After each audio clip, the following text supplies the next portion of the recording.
जी। So class, आज जो हमारे क्वेश्चन आंसर्स का सेशन है उसमें आपके तकरीबन इस चैप्टर के 7 क्वेश्चंस हैं, ठीक है। तो क्वेश्चन नंबर 1 आपके सामने लिखा हुआ आ रहा है, right common name for group of normal elements, ठीक है। नॉर्मल एलिमेंट्स के लिए उनके कॉमन ग्रुप नेम आपने बताने हैं, ठीक है। वो बेसिकली 4 ही हैं सिर्फ जो आपने याद कर रहे हैं अभी, ठीक है। तो आपके सामने लिखा हुआ है the common name for group of normal elements are in the following, ठीक है। Group number 1A alkali metals, group number 2A alkaline earth metals, group number 7A halogens and group number 8A noble gases, ठीक है। Alkali metal सारा lithium, sodium, potassium, rubidium, caesium से वो वाला ग्रुप है। 2A अल्कलाइन अर्थ मेटल्स, ये start होगा beryllium, magnesium, calcium, strontium, barium, radium वगैरह, ठीक है। ग्रुप नंबर जो 7A है वो सारा आपके पास आ जाएगा हेलोजेंस का, fluorine, chlorine, bromine and iodine. और ग्रुप नंबर 8A आपके पास आ जाता है helium, neon, argon, krypton, xenon, radon, ठीक है। ये तमाम गैसेस नोबल गैसेस में आती हैं और ये 8वां ग्रुप है जो कि इसको हम कहते हैं इनर्ट नोबल गैसेस का ग्रुप भी कहते हैं। और ये नॉन रिएक्टिव भी होती हैं। क्यों होती हैं? क्योंकि ये स्टेबल होती हैं, पहले से ही इनको इलेक्ट्रॉन्स लेने और देने की ज़रूरत नहीं पड़ती, इसलिए ये रिएक्शन भी नहीं करती, ठीक है। ओके, सो सेकंड क्वेश्चन है आपके पास, suggest why copper and aluminium are used in electricity cables, ठीक है। इलेक्ट्रिसिटी केबल्स के अंदर कॉपर और एल्यूमिनियम को क्यों इस्तेमाल किया जाता है, ठीक है। तो copper and aluminium are good conductor of electricity, ठीक है। ये इलेक्ट्रिसिटी का बहुत अच्छा कंडक्टर होते हैं। कंडक्टर मतलब इसमें से इलेक्ट्रिसिटी बहुत अच्छी पास होती है, ठीक है। अब क्यों पास होती है? Because they are metal. पहली रीज़न तो ये मेटल है, ठीक है। कॉपर और एल्यूमिनियम दोनों क्या हैं? मेटल हैं। And second, and when the electricity pass through them, और जैसे ही इनमें से इलेक्ट्रिसिटी पास होती है ना, इनके जो एक्स्ट्रा इलेक्ट्रॉन होते हैं ना, pass through them the electron begin to flow in them. तो इनमें जो एक्स्ट्रा वैलेंस इलेक्ट्रॉन होते हैं ना, वो फ्लो करना शुरू कर देते हैं, ठीक है। क्योंकि ये जो एल्यूमिनियम और कॉपर है ना, ये इलेक्ट्रॉन्स को रिलीज़ करती हैं। मेटल है ना, तो मेटल हमेशा इलेक्ट्रॉन निकालती है, ठीक है। तो ये इलेक्ट्रॉन निकालती हैं, ठीक है। और जब इलेक्ट्रॉन ये निकालती हैं तो वही इलेक्ट्रॉन इलेक्ट्रिसिटी जैसी पास होती है वो फ्लो करते हैं। That's why they are used to make electricity cables और वायर्स, ठीक है। इसीलिए हम इलेक्ट्रिसिटी की केबल और वायर भी इसी से बनाते हैं, ताकि अगर हमें बिजली पास करनी हो तो वो इन्हीं में से, इनकी मौजूदगी की वजह से वो तेज़ी से आगे पास होती है, ठीक है।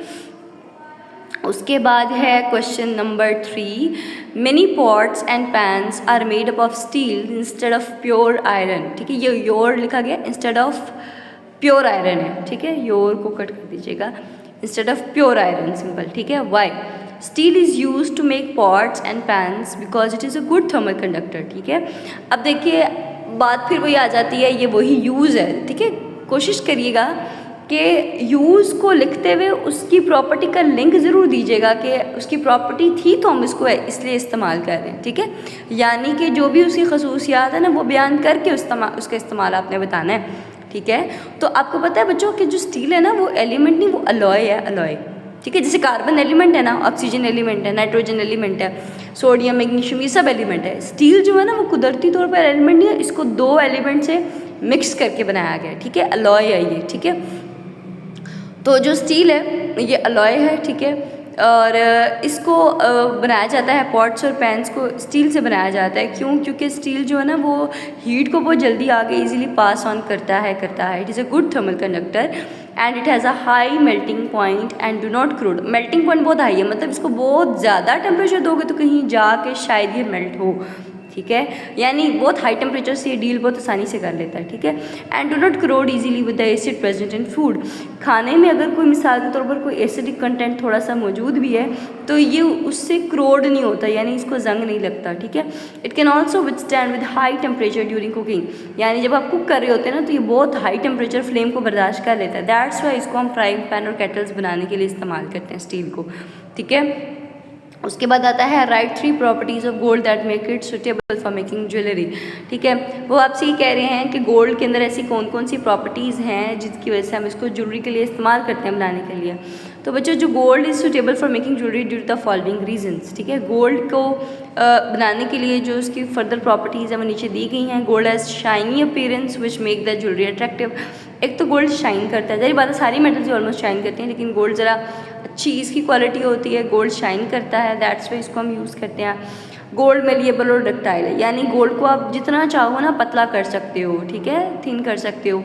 इसके अलावा गोल्ड को मोल्ड किया जा सकता है आसानी से, सॉफ्ट होता है गोल्ड, जिसकी वजह से आसानी से इसके बैंगल, रिंग्स, इयररिंग्स कुछ भी बनाया जा सकता है, ठीक है, इसलिए हम गोल्ड को इस्तेमाल करते हैं। तीसरी एक और बात भी है वैसे कि गोल्ड जो होता है ना बच्चों, वो तकरीबन नॉन रिएक्टिव होता है, ठीक है, गोल्ड रिएक्ट नहीं करता, गोल्ड मतलब उसको गोल्ड ख़राब नहीं होता। आपने मतलब नोट किया होगा, अगर बच्चों ने ख़ास तौर पे अगर आप गोल्ड की रिंग पहन के उसको पानी में भी रखोगे ना तो वो काला नहीं होता, ठीक है, इसलिए हम इसको इजीली यूज़ कर सकते हैं, ठीक है। अच्छा, उसके बाद है in which portion of the predict table are present metals and non metals, ठीक है। अब वो कह रहे हैं कि प्रोडिक्ट टेबल के कौन से पोर्शन में मेटल्स और नॉन मेटल्स मौजूद होती हैं, ठीक है।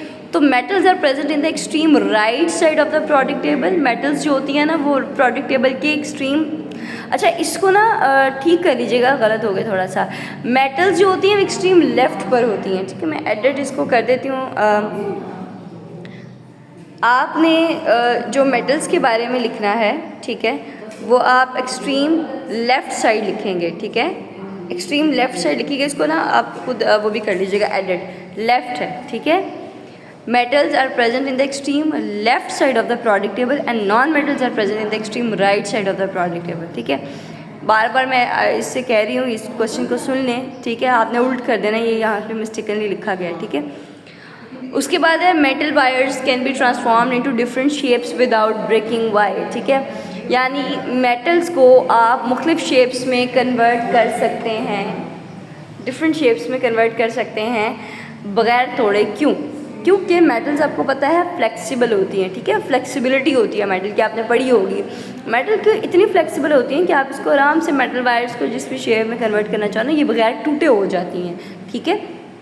सो इसका आंसर आपने सिर्फ ये लिखना है कि due to the flexibility of metal the metal wires can be transform into different shapes without breaking, ठीक है। उसके बाद है why electrical cables are covered with plastics, ठीक है, why electrical cables are covered with plastics, ठीक है।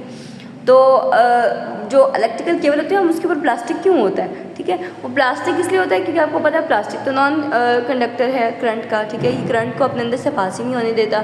सो इसलिए हम जो बिजली की तारें या बिजली की जो केबल्स होती हैं हम उसको ऊपर प्लास्टिक चढ़ा देते हैं, ताकि अगर कोई इंसान या किसी का हाथ टच भी हो तो ऊपर प्लास्टिक की वजह से करंट लगने से वो इंसान महफूज रहे, ठीक है। क्वेश्चन आई होप से आपको समझ आ गए होंगे, कोई प्रॉब्लम है तो मुझसे पूछ लें। मैं फिर रिपीट कर रही हूँ, क्वेश्चन नंबर 5 का आंसर थोड़ा सा गलत है, उसको दोबारा ठीक कर लें। Metals are present in the extreme left side of the predict table and non metals are present in the extreme right side of the predict table, ठीक है। इसको देख लीजिएगा, अगर कोई क्वेश्चन है तो आप चैट बॉक्स में मुझसे पूछ सकते हैं।